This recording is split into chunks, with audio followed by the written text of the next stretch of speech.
शांति। आज 6 अप्रैल 2024 प्रातः मुरली मधुबन से महावाक्य है। श्रीमत पर अच्छी सर्विस करने वालों को ही राजाई की प्राइज़ मिलती है।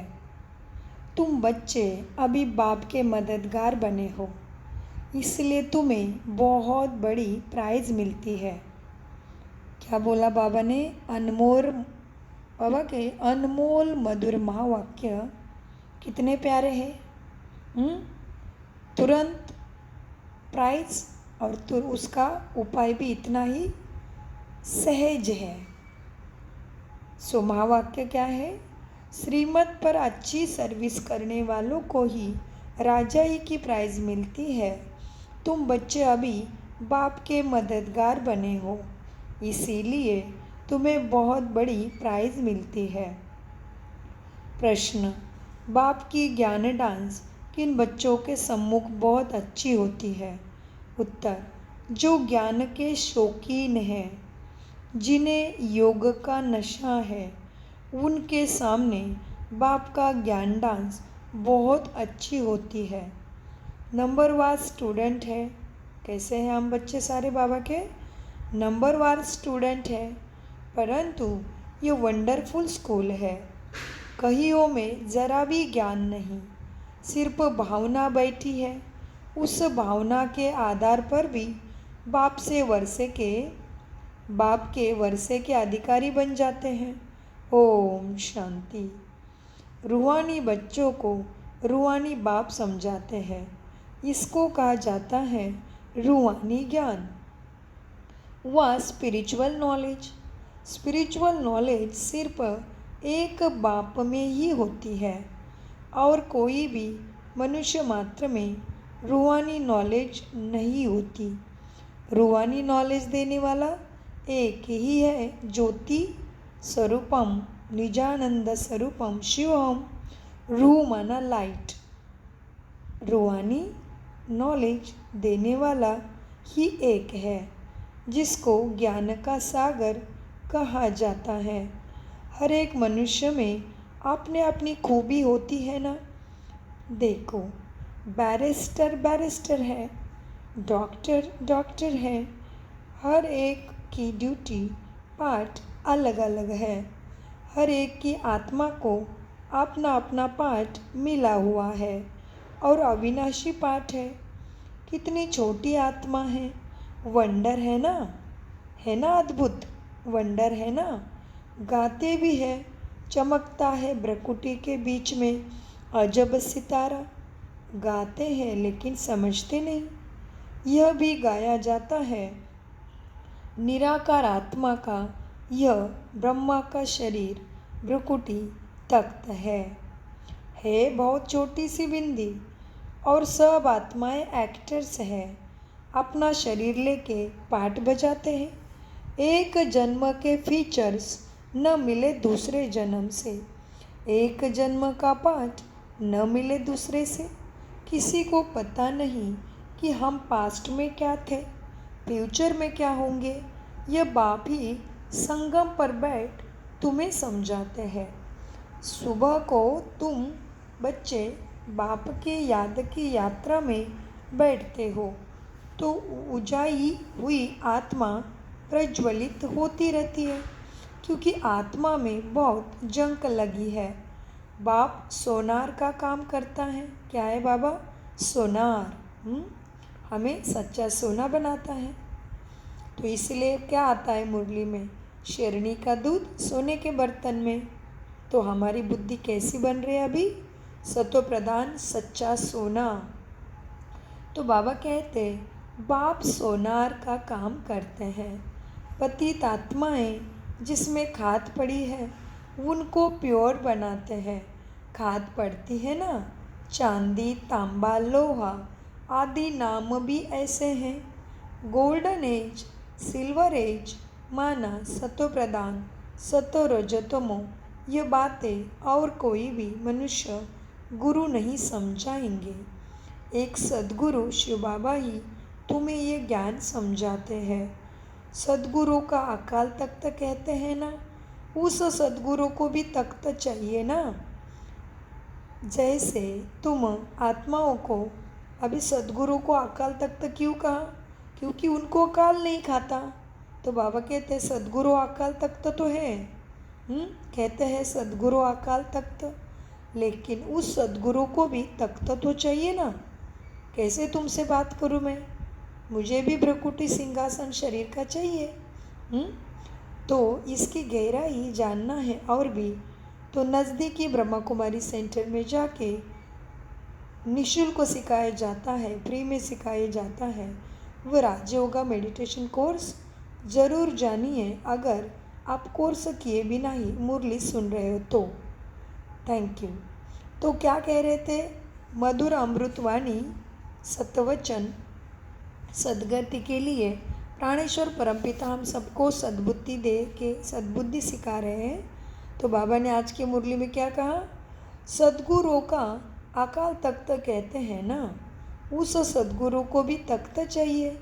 जैसे तुम अपने को आत्मा, अपना अपना तख्त है ना, शरीर है, उनको भी तख्त लेना पड़ता है। कहते हैं मैं कौन सा तख्त लेता हूँ, यह दुनिया में कोई को पता नहीं। वह तो नेति नेति कहते आए हैं। साधु संत ऋषि मुनि क्या करते आए? नेति नेति माना हम ये थी शुरुआत, ईस्वी सन को नहीं जानते। हाँ, नेति नेति इति शुरुआत नहीं जानते। तो साधु संत सच बोल रहे हैं कि हम नेति नेति करते रहते हैं। वह तो नेति नेति कहते आए हैं, हम नहीं जानते हैं। तुम बच्चे भी समझते हो, पहले हम भी कुछ नहीं जानते थे। जो कुछ भी बेसमझ बन पड़े, जो कुछ भी नहीं समझते उनको बेसमझ कहा जाता है।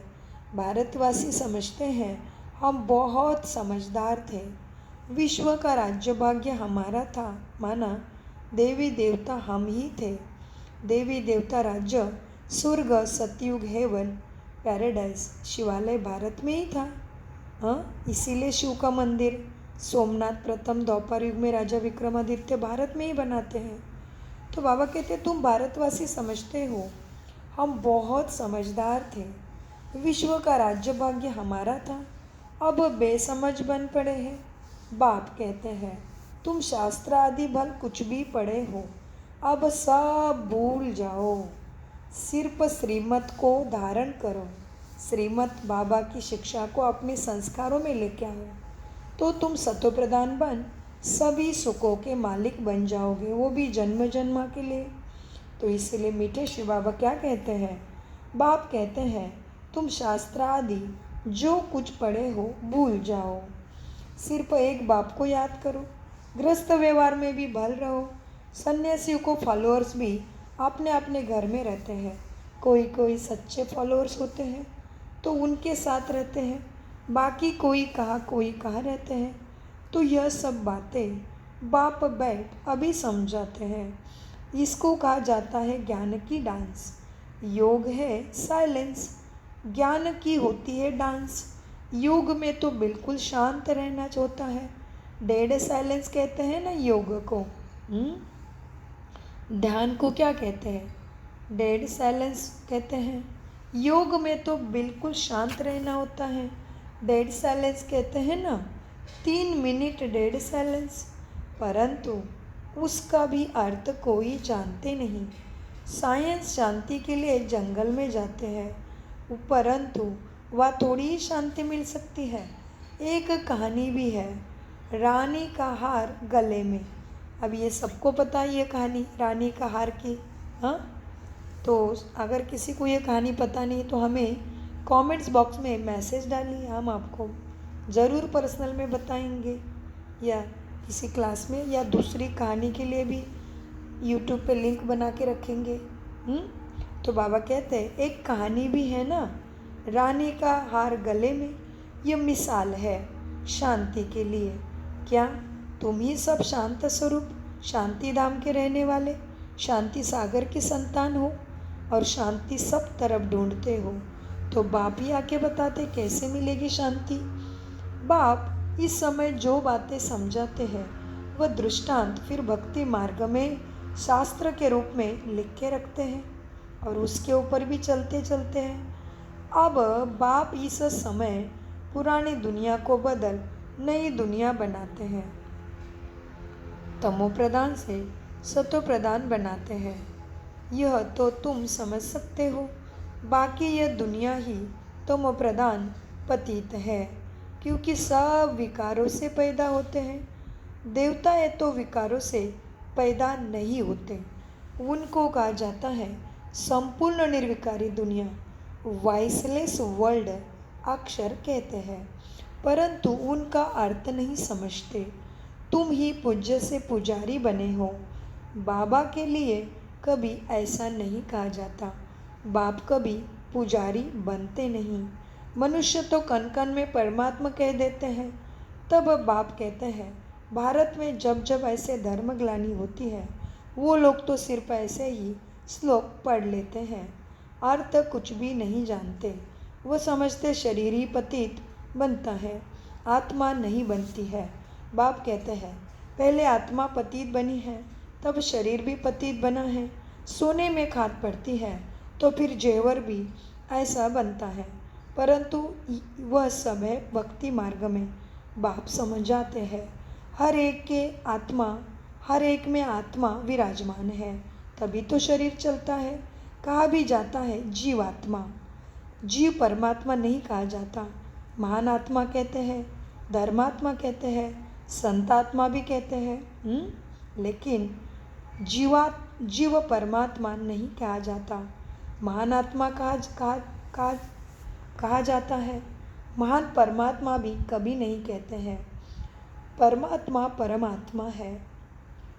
आत्मा ही भिन्न भिन्न शरीर लेते पाठ बजाती है। तो योग है बिल्कुल साइलेंस। यह फिर है ज्ञान का डांस।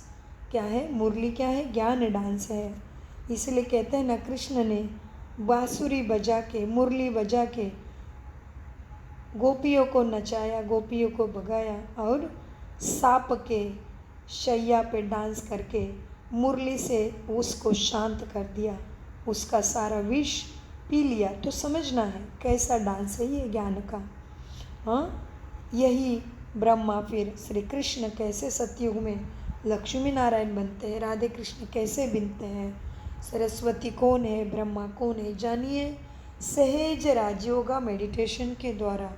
तो बाबा कहते हैं तो योग है बिल्कुल साइलेंस। यह फिर है ज्ञान डांस। बाबा की ज्ञान डांस भी उन्हों के आगे होगी जो ज्ञान और योग के शौकीन होंगे। बाबा जानते हैं किस बच्चे में कितना ज्ञान है, कितना उनमें योग का नशा है। टीचर तो जानते होंगे ना, बाप भी जानते हैं कौन कौन अच्छे गुणवान बच्चे हैं। अच्छे अच्छे बच्चों का ही जहाँ तहाँ बुलावा होता है। बच्चे में भी नंबरवार है, प्रजा में भी नंबरवार पुरुषार्थानुसार बनते हैं। यह स्कूल अथवा पाठशाला है ना, पाठशाला में हमेशा नंबरवार बैठते हैं। समझ सकते हैं फलाना होशियार है, यह मीडियम है। यहाँ तो है बेहद का क्लास, इसमें किसी को नंबरवार बिठा नहीं सकते। बाबा जानते हैं हमारे सामने यह जो बैठे हुए हैं इनमें कुछ भी ज्ञान नहीं है, सिर्फ भावना है। बाकी तो न ज्ञान है न याद है। बाबा साकार बाबा कह रहे हैं जो सामने बच्चे बैठे हैं उनको बाबा जानते हैं। तो अभी हमें भी अपने आप को चेक करना है कि मैं कैसा हूँ, ज्ञान से बैठा हूँ या केवल भावना से बैठा हूँ। ज्ञान से बैठा जाऊँगा तो ऊंचा पद पाऊँगा, ज्ञान और योग पक्का है तो ऊंचा पद। भावना है तो हम समझ सकते हैं क्या बनेंगे, क्योंकि भावना का भाड़ा तो भगवान भक्ति से ही देता आया है। हाँ, सो भावना का ही भाड़ा फिर भगवान भी मिला है। अभी भगवान मिला है तो भगवान के पूरे वर्षे का अधिकारी मिलना, पूरा वर्षा प्राप्त करना, यही सच्चा ज्ञानी कहा जाएगा। इसीलिए नर से नारायण बनना है, नारी से श्री लक्ष्मी बनना है। तो नर थे जब भक्ति में थे, तो अभी कितना नारायण पद के पास पहुँचे हैं।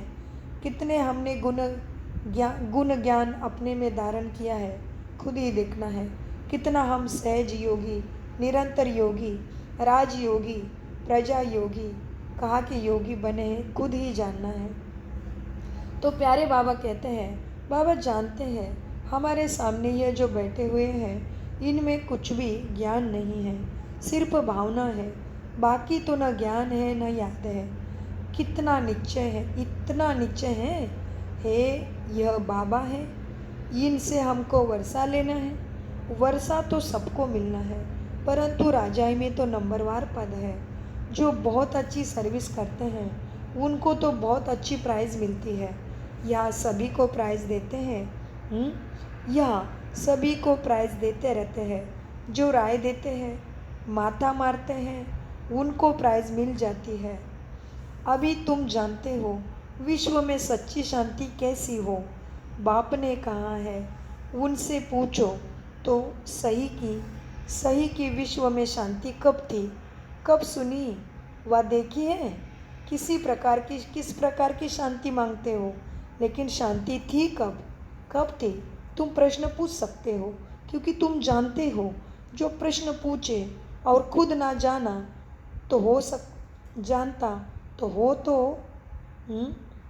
बाबा ने क्या कहा है, तुम अभी पूछ सकते हो। कॉन्फ्रेंस में पीस कॉन्फ्रेंस करते हैं, क्या क्या करते रहते हैं, साधु संत सम्मेलन करते हैं, पॉलिटिक्स में भी शांति के लिए क्या क्या करते हैं। तो उनको जाके पूछो कि शांति कब थी और क्यों मांग रहे हो, कौन देता है, कैसे मिलेगी शांति।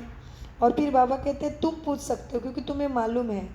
और इसीलिए जो प्रश्न का उत्तर हमें मालूम है वही हम दूसरे को पूछ सकते हैं, और जो चीज़ पे हम चल रहे हैं वही हम दूसरे को आदेश कर सकते हैं। इसलिए खुद पहले जानिए ज्ञान को, खुद पहले मनसा वाचा कर्मणा पवित्र बन के दूसरे को हम कह सकते हैं। इसलिए बाबा कहते हैं बच्चे क्या है, देखो अब जो बहुत अच्छी सर्विस करते हैं उनको तो बहुत अच्छी बाप से प्राइज़ मिलती है। यहाँ सभी को प्राइज़ देते रहते हैं। जो राय देते हैं, माता मारते हैं, उनको प्राइज़ मिल जाती है। अभी तुम जानते हो विश्व में सच्ची शांति कैसे हो।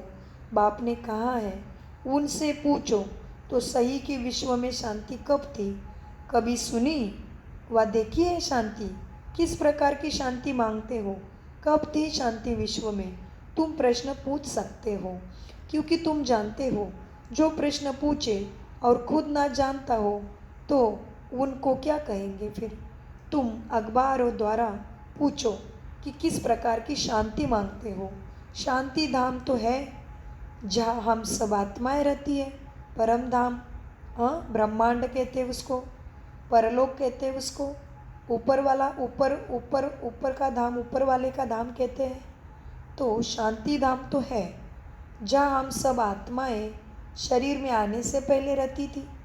बाप कहते हैं एक तो शांति धाम को याद करो, दूसरा सुख धाम को याद करो। सृष्टि के चक्र का पूरा ज्ञान न होने कारण कितने गपोड़े आदि लगा दिए हैं। तुम बच्चे जानते हो हम डबल सिरताज बनते हैं। हम देवता थे, अब फिर मनुष्य बने हैं। देवताओं को देवता कहा जाता है, मनुष्य नहीं, क्योंकि देवी गुण वाले हैं ना। तो है तो मनुष्य ही जैसा शरीर, लेकिन देवता है क्योंकि उनमें देवी गुण है। जिनमें अवगुण है वह कहते हैं हम मुझे निर्गुण हारे में कोई गुण नहीं। हम कलकामी कपटी तू, हम तेरे सेवक तू मेरा स्वामी। हाँ, कहते हैं ना। तो बाबा कहते हैं जिनमें अवगुण है वह कहते हैं मुझे निर्गुण हारे में कोई गुण नहीं। शास्त्रों में जो बातें सुनी हैं वह सिर्फ गाते रहते हैं। अच्युतम केशवम राम नारायण, कृष्ण दामोदरम वासुदेवारी, श्रीधरम वल्लभम गोपिका नायकम वल्लभ। बाबा ने समझाया वल्लभ कौन है, मुरली में आया था। तो इसलिए बाबा कहते गाते रहते हैं मुझे निर्गुण हारे में कोई गुण नहीं। और क्या गाएंगे, अच्युतम केशवम। तो जैसे तोते को सिखाया जाता है ऐसे भजन कीर्तन भगवान का गायन करते रहते हैं, अर्थ कुछ भी नहीं जानते। कहते हैं बाबा आकर हम सबको पावन बनाओ। ब्रह्मलोक को वास्तव में दुनिया नहीं कहेंगे, वहाँ तुम आत्माएं रहती हो, उसको ब्रह्मलोक कहते हैं। वास्तव में तुम पाठ बजाने आते हो, शरीर धारण करते हो, उसी को दुनिया कहते हैं। वास्तव में पाठ बजाने की दुनिया यही है। वह है शांति धाम, जहाँ तुम आत्मा बिंदी के रूप में, अति सूक्ष्म बिंदी के रूप में रहते हो। इसलिए कहते हैं ना कि एक सुई के नोक पे हजारों आत्मा बैठ सकती है। तो सोचो आत्मा कितनी सूक्ष्म, अति सूक्ष्म है। लेकिन उसी आत्मा, अति सूक्ष्म आत्मा के कारण ये शरीर चल रहा है। ये आत्मा मुख के द्वारा बोल रही है, कानों के द्वारा सुन रही है। आत्मा का दिल धड़क रहा है, आत्मा खाना पचा रही है, आत्मा की शक्ति है। इसलिए परमपिता परमात्मा इस शरीर में खून का अभिषेक कर रहे हैं। तो सोचो अति सूक्ष्म आत्मा लेकिन कितनी प्रचंड शक्तिशाली है। तो आत्मा इतनी शक्तिशाली है तो परमात्मा क्या होगा, सोचिए। इसलिए नज़दीकी आपने किसी भी ब्रह्मा कुमारी सेंटर में जाके जल्दी से जल्दी सहज राजयोगा मेडिटेशन कोर्स जान के अपना जीवन सफल करिए, वो भी श्वास खत्म होने से पहले, क्योंकि श्वासों का भरोसा नहीं है इस दुनिया में। कलयुग में किसी के भी मृत्यु का कोई भरोसा नहीं है। इसलिए मीठे बाबा कहते हैं वास्तव में पाठ बजाने की दुनिया यही है। वह है शांति धाम। बाप समझाते हैं, बच्चे मैं बैठ तुम बच्चों को अपना ही परिचय देता हूँ। मैं आता ही उसी में हूँ जो अपने जन्मों को ही नहीं जानते। यह भी अभी सुनते हैं, ब्रह्मा भी अभी सुनते हैं ज्ञान। मैं इनमें प्रवेश करता हूँ। इसलिए कहते भगवान का अवतरण होता है। अवतरण माना दूसरे के शरीर में अवतरित हो जाना। और मनुष्य के कहते जन्म हुआ है, अवतरण नहीं, जन्म मरण है मनुष्य का। तो बाबा कहते यह भी अभी सुनते हैं, ब्रह्मा भी अभी सुनते हैं। मैं इनमें प्रवेश करता हूँ। पुरानी दुनिया, क्या कहते बाबा, पुरानी दुनिया पुरानी पतित दुनिया रावण की दुनिया है। जो नंबर 1 पावन था, वही फिर नंबर लास्ट पतित बना है। अपना जन्म मृत्यु का खेल पूरा करके चक्र लगा के यह ब्रह्मा लास्ट नंबर में पतित बना है। तो सतयुग में कितने जन्म हुए, उसके त्रेता में कितने हुए, द्वापर में कितने हुए, कलयुग में कितने हुए, और 84 जन्मों की कहानी कैसी है। सतयुग से लेके कलयुग तक कैसा खेल चलता है इस सृष्टि रंगमंच पे, जानिए नज़दीकी ब्रह्मा कुमारी सेंटर में जाके, वो सहज राजयोगा मेडिटेशन के द्वारा। तो बाबा कहते हैं जो नंबर 1 पावन था, वही फिर नंबर लास्ट पतित बना है। उनको अपना रथ बनाता हूँ। कौन कह रहा है, परमपिता परमात्मा शिव बाबा कहते हैं ब्रह्मा को मैं अपना रथ बनाता हूँ। सो लास्ट में आया है, फिर फर्स्ट में जाना है। चित्र में भी समझाया है, ब्रह्मा द्वारा मैं आदि सनातन देवी देवता धर्म की स्थापना करता हूँ। आदि सनातन, इस शब्द का भी अर्थ समझिए। आदि और सनातन क्या है? तो बाबा कहते हैं चित्र में भी समझाया है, ब्रह्मा द्वारा मैं आदि सनातन देवी देवता धर्म की स्थापना करता हूँ। ऐसे तो नहीं कहते देवी देवता धर्म में आता हूँ। जिस शरीर में आकर बैठे हैं वही फिर जाकर नारायण बनते हैं। विष्णु कोई और नहीं, लक्ष्मी नारायण अथवा राधे कृष्ण की जोड़ी कहो। विष्णु कौन है यह भी कोई नहीं जानते। बाप कहते हैं मैं तुमको वेद शास्त्रों सब चित्र आदि का राज समझाता हूँ। मैं जिसमें प्रवेश करता हूँ वो फिर यह बनते हैं। प्रवृत्ति मार्ग है ना, ये ब्रह्मा सरस्वती फिर वो लक्ष्मी नारायण बनते हैं। इनमें ब्रह्मा में मैं प्रवेश कर ब्राह्मणों को ज्ञान देता हूँ। तुम स्वभाव ब्रह्मा मुख वंशावली ब्राह्मण कुलभूषण, जो फिर देवी देवता बनते हैं। इसलिए ब्राह्मणों को चोटी भी है, और इसीलिए इस कलयुग में केवल ब्राह्मण धर्म में जन्म लिया है उनको ही देवी देवताओं की पूजा पाठ विधि, जन्म की भी विधि, मरण की भी विधि और शादी की भी विधि सब ब्राह्मणों द्वारा ही कराई जाती है। इसका भी गहरा रहस्य भी जानो, क्योंकि ब्रह्मा मुख कमल से सृष्टि की रचना हो रही है ना।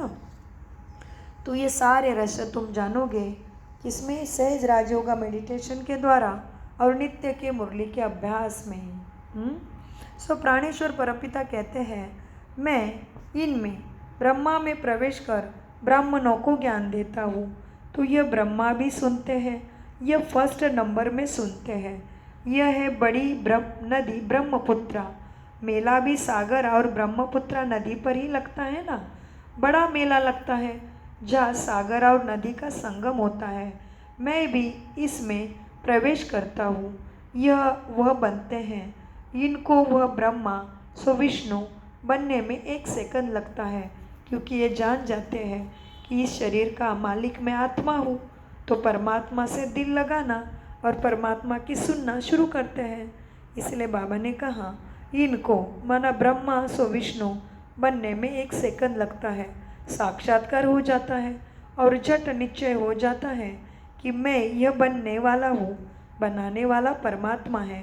ये ब्रह्मा को झट साक्षात्कार हो के निश्चय हो जाता है। विश्व का मालिक बनाने वाला ब्रह्मा को साक्षात्कार होता कि मैं विश्व का मालिक बनने वाला हूँ, तो यह गदाई कलयुग की क्यों करूँ। सब छोड़ दिया। तो ब्रह्मा बाबा कैसे ट्रस्टी बने, ओम मंडली की स्थापना कैसी हुई और ब्रह्मा बाबा कैसे समर्पित हुए, ये सब कुछ। हीरे का बड़ा व्यापारी था, लाखों करोड़ों का मालिक था, फिर भी कैसे झट सब कुछ परमात्मा के हवाले कर दिया और खुद ट्रस्टी बना। ये जानिए सहज राजयोगा मेडिटेशन के द्वारा और ब्रह्मा बाबा का पुस्तक ही है। हाँ, जीवन को पलटाने वाली अद्भुत जन्म जीवन कहानी। उसके 2 पार्ट है, पार्ट 1 और पार्ट 2। ज़रूर पढ़िए। तुम ब्रह्मा कुमार हो तो भी अभी तक नहीं पढ़ा होगा तो ज़रूर पढ़िए ब्रह्मा बाबा की जीवन कहानी में। उसका नाम है जीवन को पलटाने वाली अद्भुत जीवन कहानी। सो मीठे बाबा कहते हैं, विश्व का मालिक बनने वाला हूँ, ये ब्रह्मा को साक्षात्कार हुआ। तो यह कलयुग की इतनी भी कितनी भी पद प्रतिष्ठा पोजीशन, ब्रह्मा बाबा को तो राजा ही राजमहल में भी इतना मान था कि बात मत पूछो।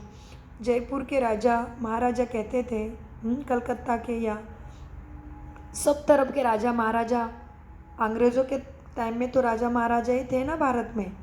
तो इसीलिए बाबा को कहते थे, ब्रह्मा बाबा को, जब बाबा राजमहल में जाते थे हीरो का हार महारानी के लिए दिखाने राजा महाराजा को, तभी राजा महाराजा ब्रह्मा बाबा को देखते ही कहते थे कि बाबा आपका ऐसा तेज है, आपका ऐसा प्रभा मंडल है, वायुमंडल है, वाइब्रेशन है, जो कि हमें लगता है भगवान ने गलत किया है। हमें राजगद्दी पे बिठाया है, वो जो जगह आपको देनी चाहिए थी भगवान ने। माना राजा महाराजा कहते थे ब्रह्मा बाबा को देख के कि आपको हीरे का व्यापारी बना दिया है, लेकिन हमें लगता है कि आपको तो राजगद्दी मिलनी चाहिए थी, आपको तो राजा ही के गद्दी पर बैठना चाहिए। इतना तेज है बाबा के मुखमंडल पे। तो इस तरह से ब्रह्मा बाबा तेजस्वी व्यक्तिमत्व थे। तो बाबा कहते हैं, इनको पता चला, साक्षात्कार हो जाता है और झट निश्चय हो जाता है कि मैं ये बनने वाला हूँ, विश्व का मालिक बनने वाला हूँ। तो ये गदाई क्या करेंगे, सब छोड़ दिया। तुमको भी पहले मालूम हुआ बाबा आया हुआ है, ये दुनिया ख़त्म होने वाली है, दुख नष्ट होने वाला है, पापों का विनाश होने वाला है, कलयुग अंतिम दौर में पहुँच गया है, कलयुग को ख़त्म होना ही है, ये दुनिया ख़त्म होने वाली है। झट भागे। बाबा ने नहीं भगाया। तो दादियों को भी ऐसा साक्षात्कार हुआ है। 8 रत्नों की 9 रत्नों की भी अंगूठी पहनते हैं, 108 की भी माला है, 16,108 भी गाया जाता है। फिर शालिग्राम में कितने बनाते हैं। तो ये सारी आत्माएं बाबा के ज्ञान से झट से ब्रह्मा कुमार कुमारी बनी है। इसलिए बाबा कहते हैं, तुमको भी पहले मालूम हुआ। तो दादियों का गायन है ये। तुमको भी पहले मालूम हुआ बाबा आया है, मुझ आत्मा का पिता परमात्मा आया है, तो यह दुनिया ख़त्म होने वाली है। तो झट बाबा के पास आ गए। सो दादियों की भी कहानी ऐसी ही है, तुरंत बाबा के पास आ गए। दादियों को तो बहुत तकलीफ़ हुई, समाज के द्वारा भी, घरों के द्वारा भी, फिर भी दादियों ने भगवान को अपना सब कुछ मान ही लिया था। उन्होंने ब्रह्मा बाबा को भी नहीं देखा था और मुरली भी नहीं सुनी थी, लेकिन उनको घर बैठे ही साक्षात्कार हो गया। सो ये भी सब आप राजयोगा मेडिटेशन के द्वारा जान सकते हो। तो बाबा कहते पहले तुमको भी पहले मालूम हुआ, और ये साकार मुरली है तो बाबा के सामने पहले सभी महारथी ही बैठे होंगे ना। तो बाबा कहते हैं तुमको भी पहले मालूम हुआ बाबा आया हुआ है, ये दुनिया ख़त्म होने वाली है, तो झट बाबा के पास भागे। बाबा ने नहीं भगाया, हाँ भट्टी बननी थी तो भट्टी कहाँ बनी? बाबा कराची में चले गए, फिर अंग्रेज़ यहाँ थे पाकिस्तान में, और यहाँ वहाँ पे 14 वर्ष 350 बच्चे बाबा के साथ 14 वर्ष भट्टी में रहे, अंदर ही अंदर तपस्या चली। तो बाबा कहते बाबा ने नहीं भगाया, हाँ भट्टी बननी थी, इसलिए तुम झट से बाबा के पास आ गए। कहते कृष्ण ने भगाया, ये सारा गपोड़े है, झूठी कहानी है। कृष्ण कैसे भगाया? क्योंकि कृष्ण सतयुग का महाराजा है, सतयुग का राजकुमार है। तो जब सतयुग में सारी सुख शांति है, दुख का नामो निशान नहीं, तो कृष्ण क्यों भगाएगा? सबका अपना अपना पद है ना। तो कृष्ण जहाँ पे सुख है वहाँ पे सिमरन कोई करता ही नहीं। गाते हैं ना, सुख में सिमरन सब करे, दुख में कोई ना करे। तो वहाँ जहाँ पे सुख है वहाँ पे क्यों किसको भगाएगा, क्यों किसको पुकारेगा? सोचिए कितने इसमें कुछ कहानी में कुछ मोरल है, कुछ शिक्षा है, कुछ रहस्य है। जानने के लिए सहज राजयोगा मेडिटेशन करना पड़ेगा, तभी दुखों से पार हो सकते हैं। इसलिए प्राणेश्वर परमपिता कहते हैं कि बाबा ने नहीं भगाया किसी को भी, यह 14 वर्ष की भट्टी बननी थी ना। कहते हैं कृष्ण ने भगाया। अच्छा, कृष्ण ने भगाया तो पटरानी बनाया ना, तो खुश होना चाहिए। तो इस ज्ञान से विश्व के महाराजा महारानी बनते हो, यह तो अच्छा ही है ना। तो कृष्ण ने भगाया तो क्यों दुखी हो रहे हो? और फिर कितना मनुष्य की बुद्धि भ्रष्टाचारी और पापी हो गई। देखो धर्म भ्रष्ट कर्म भ्रष्ट कैसे हो गए पता है? मनुष्य काम वासना में जाता है, गलत काम करता है, अत्याचार करता है, दुराचार पापाचार करता है, और जब पर स्त्री के साथ भी बुरी नज़र रखते हैं, और क्या कहते पता है? कृष्ण ने गोपियों को भगाया था। अरे बाबा किसका नाम ले रहे हो, कितना पाप चढ़ेगा, सोचो तो ज़रा। कृष्ण क्या है जानो तो ज़रा। हाँ, कृष्ण ने भगाया था इसलिए तुम काम वासना में जाके पाप चढ़ा रहे हो अपने सिर पे। तो इसलिए कितने गंदी गंदी बीमारी का मनुष्य शिकार बनता जा रहा है। समझिए सहज राजयोगा मेडिटेशन में कि मुख के द्वारा, कानों के द्वारा, वाणी कर्म मनसा, मन के द्वारा, तन मन धन के द्वारा क्या क्या हम पाप कर रहे हैं। कृष्ण जैसे श्रेष्ठ से श्रेष्ठ, ये विश्व का पहला राजकुमार, सतयुग का महाराजा, उसके ऊपर हम ऐसे लालचन लगाएंगे?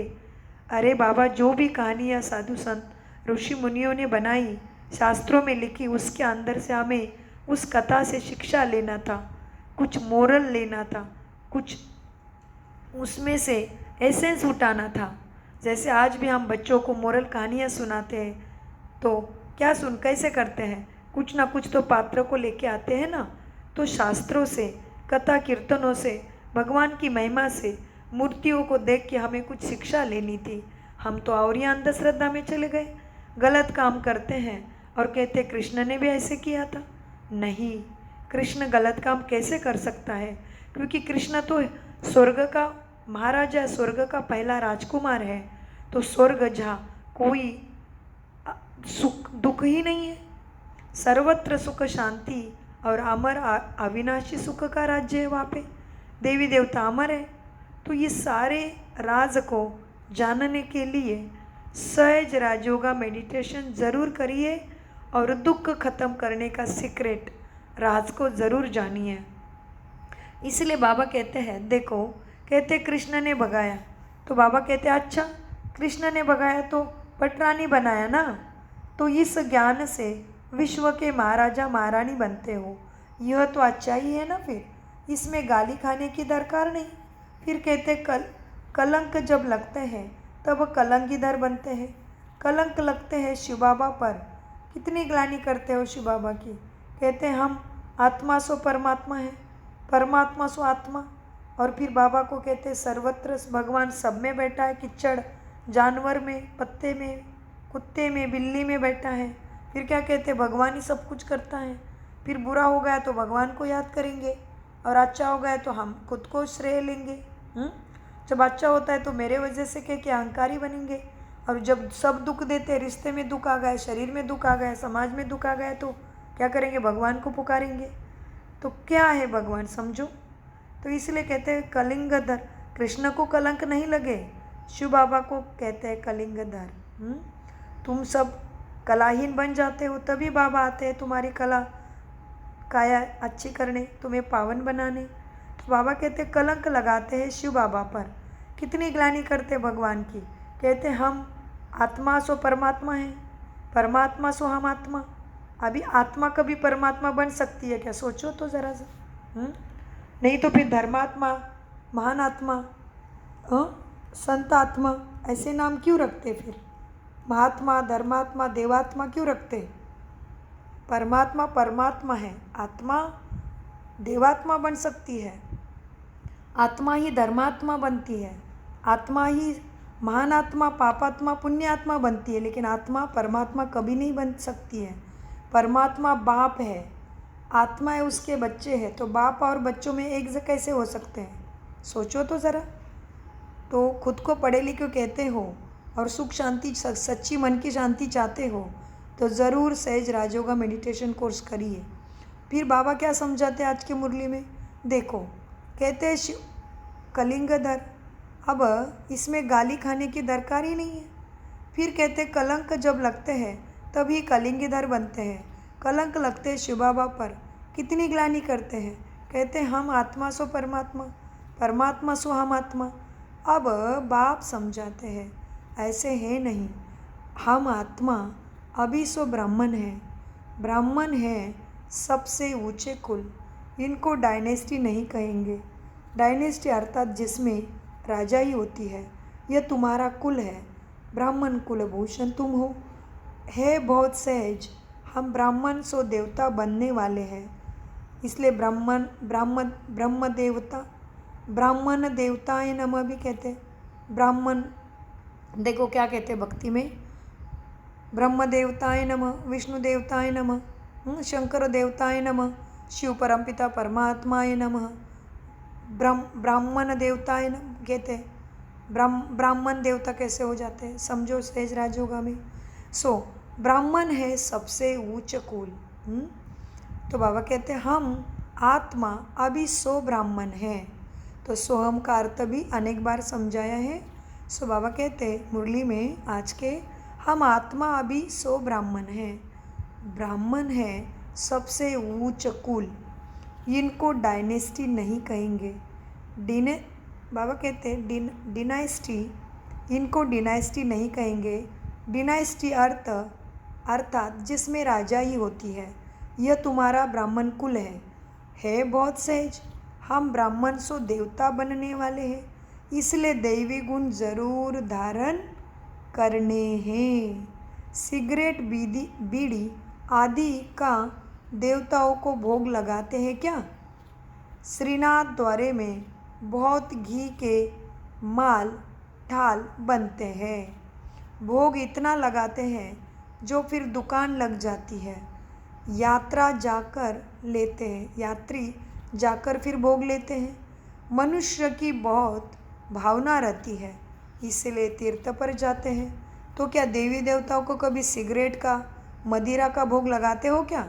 तो तुम अगर देवी देवता बनने वाले बच्चे हो तो क्यों सिगरेट मदिरा पीते हो। कितना शुद्ध भोजन चाहिए, बाबा कहते माना ये धारणा की बात है। सो बाबा कहते मनुष्य की बहुत देवी देवताओं में भावना रहती है, इसीलिए देवताओं के जाके फिर वो प्रसाद भी खाते। प्रसाद माना परमात्मा का जिसमें साथ है। बाबा कहते सतयुग में तो ऐसे बातें होती ही नहीं, क्योंकि सतयुग में सर्वत्र सुख है। तो सुख में सिमरन करे ना कोई, दुख में सब करे। तो अभी क्या है, दुख की दुनिया।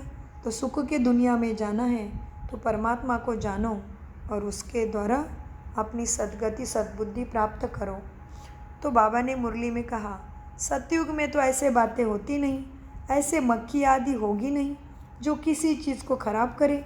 ऐसे बीमारी आदि वहाँ सतयुग में, हेवन में, माना स्वर्ग में होती नहीं। बड़े आदमी के पास, बाबा क्या कहते हैं, बड़े आदमियों के पास सफाई भी बहुत होती है, वहाँ तो ऐसे बातें है ही नहीं, रोग आदि होती नहीं। यह सब बीमारी द्वापर से निकली है।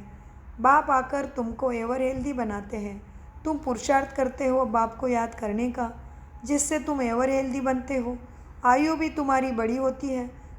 कल की बात है, सतयुग था, 150 वर्ष की आयु थी ना तुम्हारी। अभी देखो 40-50 वर्ष एवरेज है, क्योंकि वह योगी थे। यहाँ तुम सभी भोगी है, तो मृत्यु का कोई भरोसा नहीं। तुम राजयोगी, राज ऋषि हो। क्या है? ऋषि, राजयोगी। अभी राजयोगी शब्द का अर्थ भी क्या है, राज ऋषि क्या है जानिए। सहज राजयोगा मेडिटेशन के द्वारा राजयोगी, योग माना ध्यान तपस्या, किसके लिए?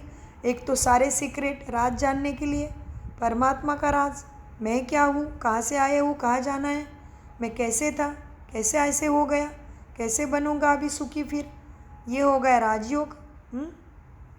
राजाई के साथ बुद्धि का योग, फिर पढ़ाई के ऊपर ध्यान, परमात्मा की पहचान, परमात्मा के ज्ञान के अनुसार धारणा संस्कार बनाना, राजयोगी।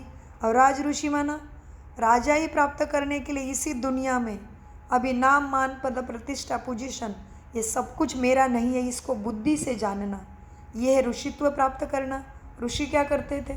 जंगलों में जाते थे, तपस्या करते थे, किसके लिए? भगवान के प्राप्ति के लिए। तो तुम्हें अभी कोई जंगल में नहीं जाना है, मन बुद्धि से जानना है कि जिसमें मैं मेरा मैं कहता हूँ कि सच में ये सारी चीज़ें मेरी हैं, मैं ऊपर से लेके आया था, ये साथ में लेके जा पाऊँगा। तो ये है ऋषित्व माना, जीते जी सब में से ममत्व निकाल, काम क्रोध लोभ मोह अहंकार अपने में से दुर्गुणों को निकाल, शांति शक्ति सुख सत्यता प्रेम पवित्रता आनंद ज्ञान को स्वीकार कर ले, तो जन्मों जन्मों का सुख स्वयं को भी मिलेगा, तेरे साथ साथ सबको भी मिलेगा। इसलिए कहते हैं ना, तेरे भाने सबका भला। तो बाबा कहते हैं लेकिन एक ज्योति से ही तो अनेक ज्योति जगाई जाती है ना, तो एक को जगना पड़े तो स्वयं क्यों ना खुद में एक ही वो एक मैं बन जाऊँ। जो बाबा कहते कोठों में कोई में से कोई मैं भगवान मिल जाता हूँ, कोटों में से कोई में से कोई मनुष्य को देव पद प्राप्त होता है, भगवान का ज्ञान समझ में आता है। और ये पढ़ाई भी कोई में से कोई मनुष्य को प्राप्त होती है। इसलिए 800 करोड़ से भी ज़्यादा आत्मा इस धरा पे है अभी, उसमें से केवल 33 कोटि ही देवी देवता का गायन है। तो कोई देरी नहीं करो, जल्दी से जल्दी अपने नज़दीकी ब्रह्मा कुमारी सेंटर में जाके सहज राजयोगा मेडिटेशन करिए। तुम राजयोगी राज ऋषि हो, इसलिए तुम पवित्र हो, परंतु यह है पुरुषोत्तम संगम युग, मास या वर्ष नहीं, युग है बच्चे, युग। इसके लिए तुम अधिक मास भी मनाते हो, लेकिन कैसे अधिक हुआ, क्या है मिला है प्रमोशन, कैसे सतयुग त्रेता द्वापर कलयुग खत्म होने के टाइम में कैसा कलयुग का अंतिम क्षण और सतयुग की शुरुआत का संगम हुआ, ये जानी है। पुरुषोत्तम क्या है ये भी हमने अनेक बार मुरली में समझाया है। तो बाबा कहते ये है पुरुषोत्तम संगम युग, मास या वर्ष नहीं। बाप कहते हैं मैं कल्प कल्प पुरुषोत्तम संगम युगे युगे आता हूँ।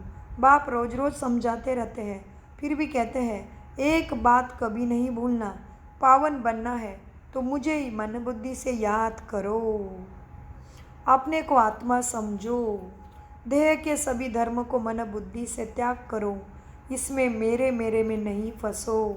हाँ, कर्तव्य कर्म जिम्मेदारी को सफलतापूर्वक किसी से कुछ एक्सपेक्टेशन अपेक्षा न रखते हुए ज़रूर पूरी करो। अपने कर्तव्य अपनी जिम्मेवारियाँ ज़रूर निभाओ, लेकिन देह के सभी धर्म को त्याग कर खुद को आत्मा समझ मन बुद्धि से परमात्मा को याद करो, तभी सुख शांति मिलेगी और जन्मों जन्मों को तुम सुख शांति के अधिकारी बन जाएंगे। इसलिए बाबा कहते बच्चे क्या करना है, एक बात कभी नहीं भूलना। बाप समझाते हैं पावन बनना है तो मुझे मन बुद्धि से याद करो, तो मन बुद्धि में शक्ति आएगी, क्योंकि जैसा मन बुद्धि को संग वैसा ही रंग लग जाता है। इसलिए कहते भगवान मुक्ति, जीवन मुक्ति, सद्गति, सद्बुद्धि देते हैं, लेकिन उसकी विधि को तो जानो। हर चीज़ की विधि है ना, कोई ऐसे आकाश से तो नहीं मिलेगा, टपकेगा। तो इसीलिए विधि है सहज राजयोगा मेडिटेशन कोर्स करना। तो बाबा मुरली में समझाते हैं, पावन बनना है तो मुझे याद करो, अपने को आत्मा समझो, देह के सभी धर्म त्याग करो।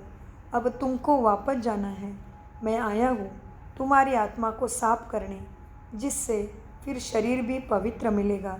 इसलिए बाबा को कहते हैं पाप कटेश्वर, भूतनाथ, भोलेनाथ, सदाशिव, अमरनाथ। कितने नाम है बाबा के? अनेक नाम हैं। क्यों? क्योंकि उनके कर्तव्य कर्म ऐसे ऐसे उसके नाम पड़े हैं। तो बाबा कहते हैं बच्चे, मैं तुमको वापस ले जाने आया हूँ। मैं आया हूँ तुम्हारी आत्मा को साफ करने, जिससे फिर शरीर भी पवित्र मिलेगा। यहाँ तो विकारों से पैदा होते हैं। आत्मा जब संपूर्ण पवित्र बनती है तब तुम पुरानी जूती को छोड़ते हो, फिर नहीं मिलेगी। तुम्हारा गायन है वंदे मातरम। कौन से माता को वंदन करना है? कौन है माँ वंदन करने लायक? और कौन बनाते हैं इस धरती को, भारत को सोने के जैसे स्वर्ग भूमि? हाँ, हीरे। वंदे मातरम, भारत माता की जय। कौन सी माताओं की जय होना है? कौन से माता को वंदन करना है? कौन सी माता वंदन योग्य बनती है, जानिए। तो तुम्हारा गायन है वंदे मातरम।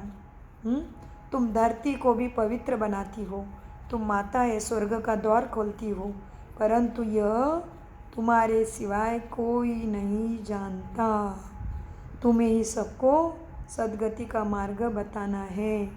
अच्छा, मीठे मीठे सिखिलदे बच्चों प्रति माता पिता बाप दादा का याद प्यारा और गुड मॉर्निंग। रूहानी बाप के रूहानी बच्चों को नमस्ते। हम रूहानी बच्चों की रूहानी बाप दादा को याद प्यार गुड मॉर्निंग, नमस्ते प्यारे बाप दादा, नमस्ते।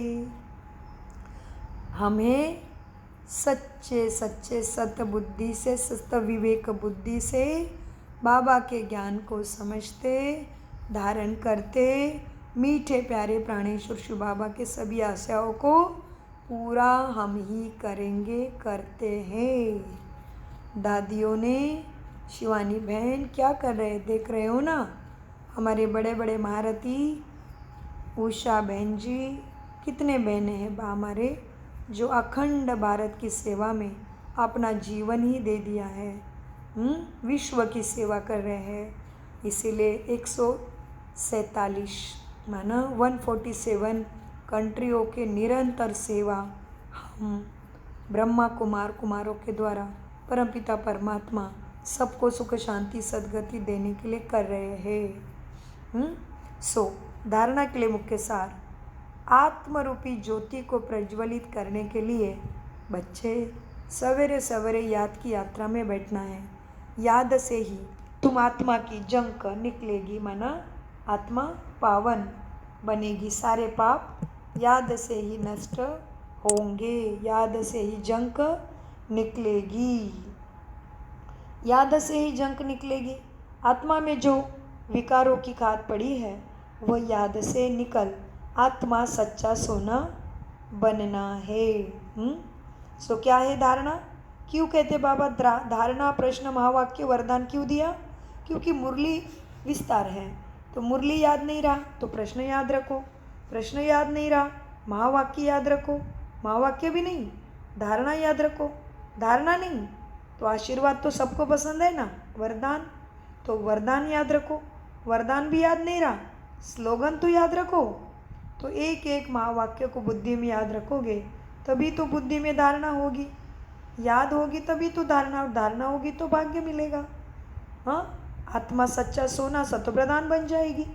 तो इसीलिए बाबा क्या कहते हैं धारणा में, आत्मा रूपी ज्योति को प्रज्वलित करने के लिए सवेरे सवेरे याद की यात्रा में बैठना है। याद से ही जंक निकलेगी। आत्मा में जो खाद पड़ी है वो याद से निकाल सच्चा सोना बनना है। 2, बाप से ऊंची पद की प्राइज लेने के लिए भावना के साथ साथ ज्ञानवान और गुणवान भी बनना है। वान क्या होता है? ज्ञानवान गुणवान क्या है? जैसे बुद्धिवान कहते हैं, हाँ बुद्धिवान क्या है? जो भी अच्छी बात है उसकी बुद्धि में जल्दी धारण होती है, तो कहते ये तो बड़ा बुद्धिवान है भाई। ज्ञानवान, तो ज्ञान का रंग लगना चाहिए अपने बुद्धि पे। वान, कहते ना इसका वान बड़ा सहना है। वान माना रंग भी होता है, वान माना लक्षण भी होते हैं, वान माना धारणा भी होती है। इसलिए कैसे बनना है? ज्ञानवान गुणवान भी बनना है। तो बाबा कहते हैं बच्चे बाप से ऊंची पद की प्राइज लेने के लिए भावना के साथ साथ, भगवान के ऊपर भावना है ना, लेकिन भगवान का ज्ञान भी तो समझना पड़ेगा। इसलिए बाबा कहते हैं बाप से उच्च पद की प्राइज लेने के लिए भावना के साथ साथ ज्ञानवान और गुणवान भी बनना है, सर्विस करके दिखाना है। वरदान, चलन और चेहरे से पवित्रता के श्रृंगार की झलक दिखाने वाले श्रृंगारी मूर्त भव। वरदान का विश्लेषण है, पवित्रता ब्राह्मण जीवन का श्रृंगार है। हर समय पवित्रता के श्रृंगार की अनुभूति चेहरे व चलन से औरों को हो। दृष्टि में, मुख में, हाथ में, पाँव में सदा पवित्रता का श्रृंगार प्रत्यक्ष हो। हर एक वर्णन करे कि इनके फीचर से पवित्रता दिखाई देती है।